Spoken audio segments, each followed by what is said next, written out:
Je suis Kevin, je suis apprenant dans le référent du numérique en entreprise, donc avec l'UKEA, en partenariat avec le Lab et Pôle emploi. Je suis en reconversion professionnelle et pendant 7 mois, j'ai eu des cours autour du numérique et on a aussi réalisé un stage depuis le mois de juin. Moi, le porteur de projet, c'est avec Aurore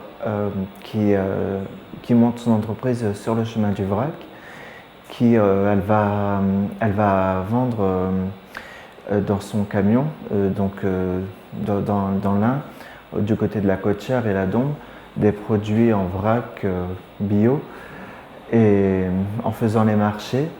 Son objectif, c'est de sensibiliser les gens à moins gaspiller et à rentrer dans un système plus zéro déchet. Là, pour le moment, elle a commencé ses marchés et plus tard, elle va faire des ateliers pour sensibiliser.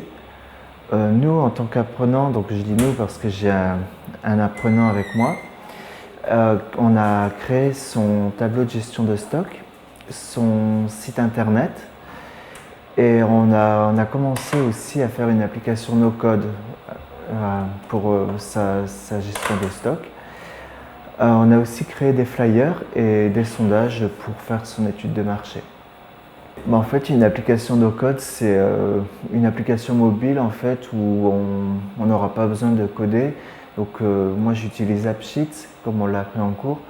Et l'idée, c'est d'ouvrir un tableau, créer une base de données avec Google Sheets et inscrire toutes ces données dedans, le transférer dans une application et du coup la paramétrer en fonction de ce qu'on veut faire. Donc on peut, là, nous sur ce qu'on a fait, on a mis un plugin, je pense qu'on peut appeler ça comme ça, pour scanner ces codes barres, ces QR codes, pour qu'en fait quand elle rentre des produits, elle les scanne, elle marque combien elle rentre de produits et ça va retransmettre directement sur son tableau de gestion de stock.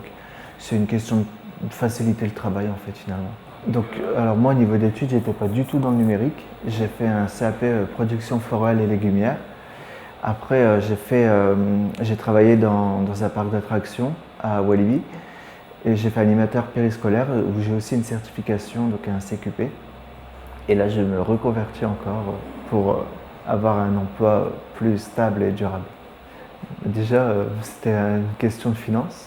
Je pense que là, repartir à l'école, financièrement, j'aurais pas pu. Parce que bon, avec toutes les charges, tout ça, voilà, c'est compliqué. Après, j'avais quand même quelques bases personnelles dans le numérique. J'ai entendu parler de la formation dans du bouche à oreille et je suis venu à une réunion d'information et ça m'a vachement emballé, donc je me suis lancé. Alors moi, c'est une amie qui m'en avait parlé. En fait, je devais déjà me lancer la session d'avant, mais du coup, j'ai pas pu. Et là, parce que j'avais pas pu aller à la réunion d'information. Et là, je me suis dit, allez, je vais aller voir ce que ça donne. Et voilà. Donc, du bouche à oreille pour l'entente de la réunion d'information. Alors, les porteurs de projets, on les avait vus. Ils sont venus présenter leur projet, du coup, en début de formation.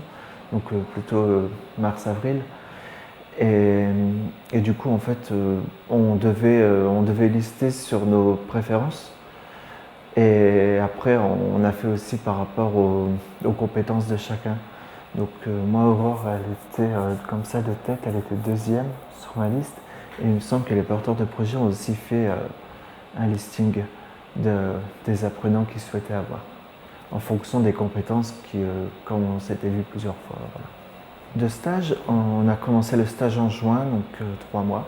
Mais oui, expérience concluante et vraiment enrichissante parce qu'au mois de février, jamais j'aurais pensé créer un site internet et voilà.